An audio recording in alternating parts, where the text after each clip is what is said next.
Biyaheng Romblon na naman kami kasama ang laging ko travel buddy na yung kapatid ko na para sanang taga-video at photographer. Pero bakit ako ata ang may hawak ng camera?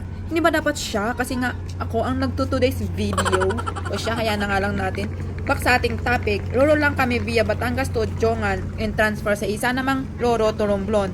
Bakit? Ay siya, napag-iwanan kamo kami ng roro na diretsong Romblon sana. Kaya heto kami, nagdalawang roro pa, naragdagan pa yung babayaran namin. So, okay lang yun, basta makarating kami ng Romblon. So, andito na nga kami dito sa Romblon. Karating lang namin kayo ng alas 6 ng umaga. So, ngayong 8 AM, start na ng land tour. So, ang unang stopover namin is yung Fuerza San Andres. Itinayo noong unang panahon, nakalimutan ko lang kung kailan, pero mga bandang 1600 yon. Tanungin na lang kay Google, maraming alam yun eh. Isang kuta ng mga taga-Romblon laban sa mga pirata or mananakop. Kasi din naman, kita mo naman kasi yung view, di ba? Tapos pag may papasok doon na mga bangka, mga barko, tapos pirata! Char lang! So, ito yung entrance na papasok dyan sa may pintuan. Tapos labas sa kabila. Ito na yung view niya sa taas. Yan yung view niya ng kuta.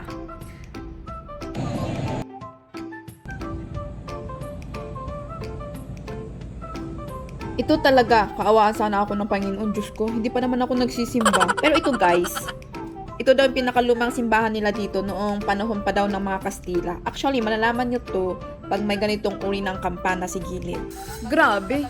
Itong Lantros pala, halos malibot nyo pala yung isla ng Romblon.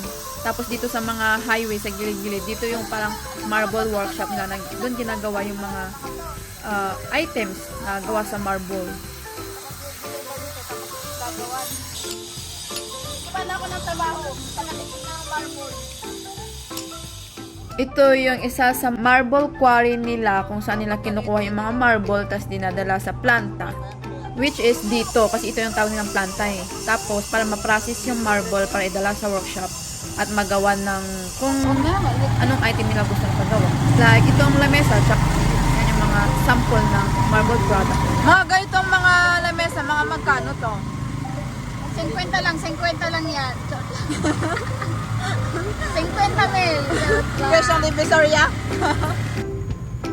Marble capital of the Philippines. Tingnan mo ba naman kasi kung saan-saan mo nakikita yung mga marble dito. Lahat dito lahat mga finishing. Mga gamit na gawa sa marble. Yan. Wow. Maproseso din. Proseso nga. Umpisa sa bato pa lang siya. Bago ka makaano ng finish na talaga maraming pinagdaanan. Galing, no?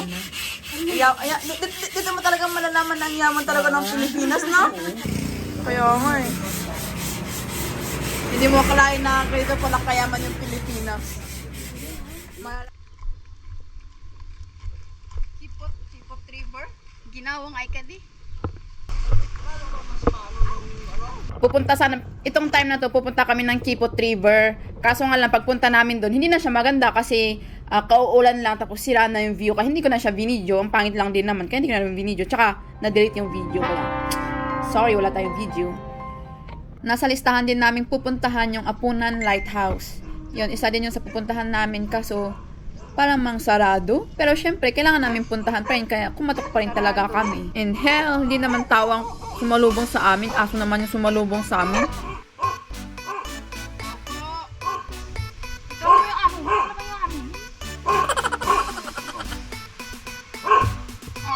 Wala talagang tao. Kaya, move on. Yung yan, kagaya nito, pag umpisa pa lang ganito, ito babae. Babae yan. Ay, ito propaganda yan. Ano? Propaganda. Ano yung propaganda? Yung apo nga, bunga ng mangrove. Ito bakawan kasi ito eh. Oh. Mabagal mag-produce ng propaganda sa pangtanim o bunga sa lalaki. Kasi pag lalaki, round. Oo. Pag babae, Pabilog. hindi, tulis talaga. Now I know. Maganda Oo. Kaya, Hanggang sa ano na to, no? ito yung labas yun.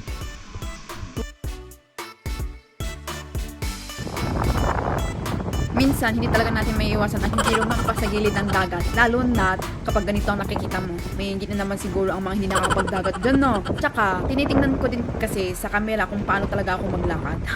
Pero bakit parang, ay shoota, ang pangit ko palang maglakad? Ngayon ko palang napansin. Ay nako, gusto ko na talaga mag-swimming. May dalawang klase kasi ang land tours. May dry and wet din. Sa umaga, hindi kayo magbabasa niyan kasi nasa land lang kayo. Sa hapon, beach visit yan kaya may swimming.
Itong Chamban Beach naman, hindi na kami nag-swimming dito kasi sobrang lakas na ng alon at saka ng hangin. Tapos pagod din kami, hindi na rin kami nag-swimming.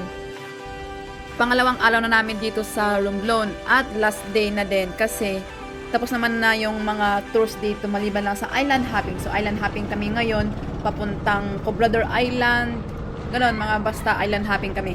Exclusive yung island hopping na tours namin kasi dadalawa lang kami sa bangka tapos sarili namin yung oras. So ito kami ngayon, ang lakas ng alon dito, ang lakas ng hangin, pero ito nasa harap pa rin ako kasi gusto kong makipaglaro ng sa hangin at sa alon. Kaso syempre hindi ko pa rin siya kaya kaya bumaba pa rin ako.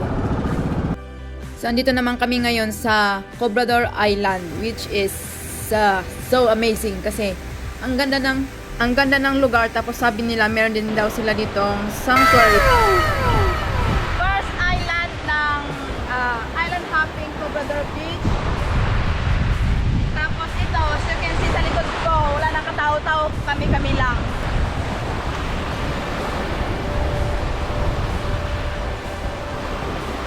Hindi na kami nag-swimming kasi malakas yung hangin tapos lakas ng alon. Kaya hindi na kami nag-swimming. Since marami namang beach dyan sa likod kasi iikot kami dito, maraming beach dyan. Doon na kami mag-swimming.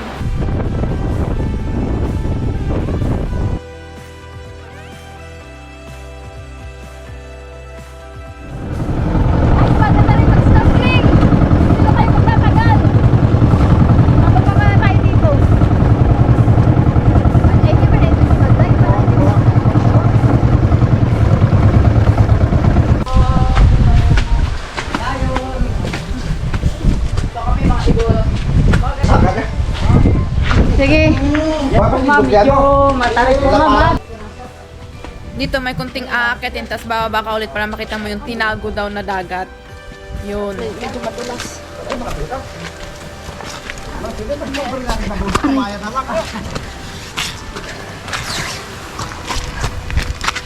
Sila yung pupuntahan namin kaya tinago daw. Ayan o. Tinago. Malumot naman nata eh. Ano dito kasi hindi pa nalilinis. Ayun ba? Karating ko lang dito ah. Hindi ka pa nakarating dito, kuya. Pagka high tide po yan. Ay, low tide ba? Opo. May advantage talaga ang high tide. Merong disadvantage naman.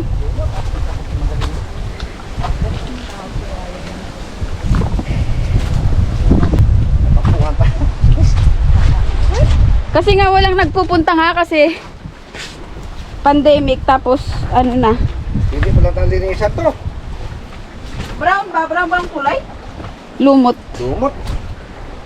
Dapat may tagalinis. Ano ba Kaya nga eh. Hindi naman kasi kung may entrance fee ba yan? Iwan ko. Pag wala naman kasing entrance fee, wala naman kasing maglilinis dyan. Dapat di ka bayad boy. Wala pag walang entrance fee, malabo talaga yan. Walang kalinis. Bayad ka dito, yada kita nagbayad dito. Ibaw na to, kay bahan na to dito. And, charang! Low tide. Parang kami po ata kuya yung una dito ngayong taon ah. No, Marami, meron pa. kasi dapat hindi siya malumot pag ano.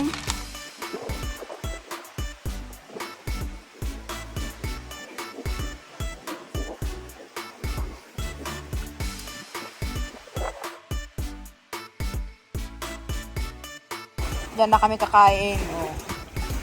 View mo, kakain ka dyan, tapos view mo doon. Yan, pagkatapos namin kumain, at saka nagpahinga, saka na kami nag-swimming.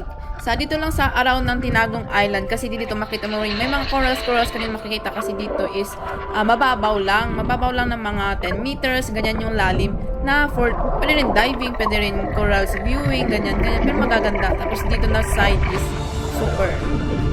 Tingnan nyo na lang.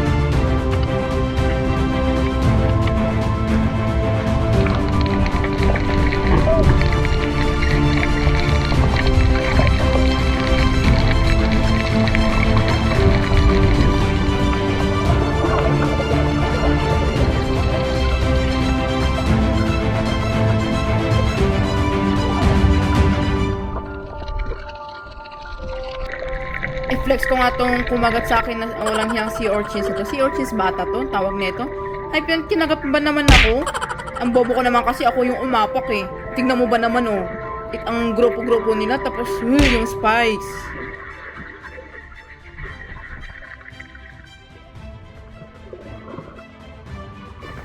Malas namin kasi nung pumunta kami nitong Bonbon Beach, kasi ang tawag nito Bonbon Beach. Kaso lang, high tide yung pagdating namin dyan, kaya ganyan yung itsura niyan.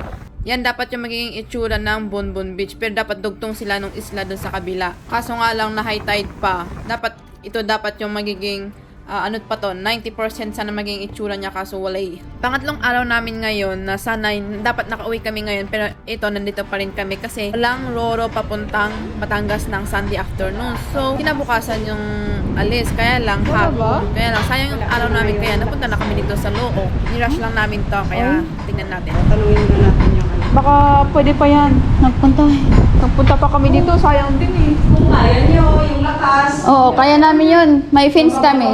Sa ano namin kahapon. Ano po makita sa Luok Sanctuary, ma'am? Marami. Isda. Pawikan. Meron doon. Pag magan kayo. Corals. Marami. Malalim ba? Malalim. Hindi kayo malalim kasi low tide. Mas maganda kayo mag-dive doon. Mga gaano kalalim pag siya high tide? Hindi ko na matandaan. Hindi gaano malalim? Hindi malalim? Malalim. Akala ko Ikutin nyo. May pawikan yan doon. Makikita kayo. Sige. Sige. Maghabol ka ng pawikan.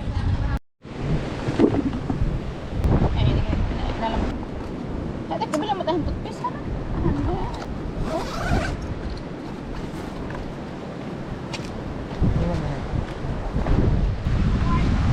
Ito naman tayo sa Look Sanctuary.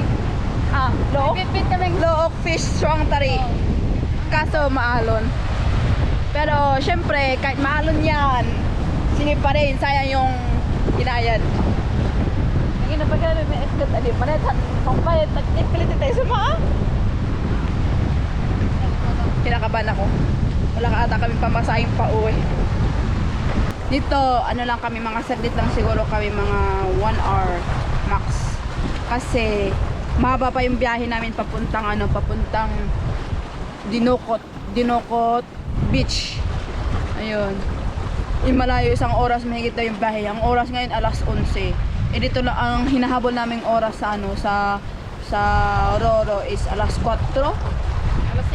Alas 5 yung alis ng Roro, tapos dapat makaalis kami sa Dinokot ng alas 3 para makahabol kami sa biyahe. Kung hindi, wala na naman, extend na naman kami. Hindi na kami pwede mag-extend kasi wala na kaming pera. Yun. Yun. So, bahala na bukas. Bahala na mamaya. Ilo na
Dinocot Beach.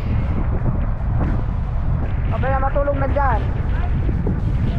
Dito kami ngayon. Itong lugar na ito is Dinocot Beach. Ito matatagpuan sa Tablas Island. Yan. Dito sa Romblon Province of Romblon. Dito lang, di na kami mag-swimming kasi ano na, low tide. Tapos medyo malakas yung alon yan. Kasi naman dalig kami kaya di na kami mag-swimming. Doon lang kami sa may dulo. Baka maganda yung picture, di ba? View!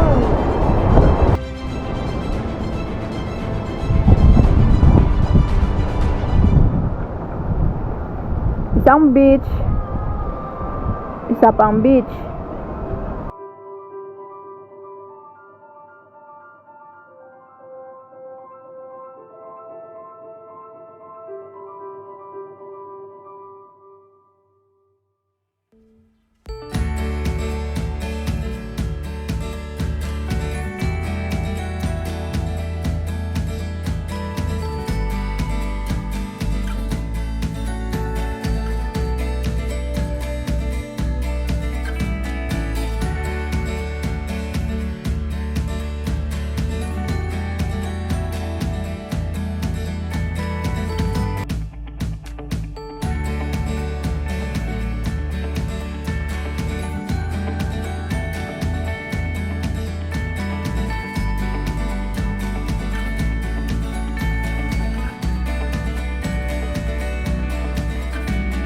That's all for today's video. Yun lang kasi pabalik na kami ng ng Puerto, pabalik na ng Batangas, pabalik na ng Manila. Kasi yun lang naman yung hinahabol namin. So, yun na. Duglo na naman pila. Ito nga ni. Ito surtaan, nakapanggayan. Kaya na amoy. Bagong ligo sa barko. Fresh na yan. Bagong ligo sa barko, fresh na ulit.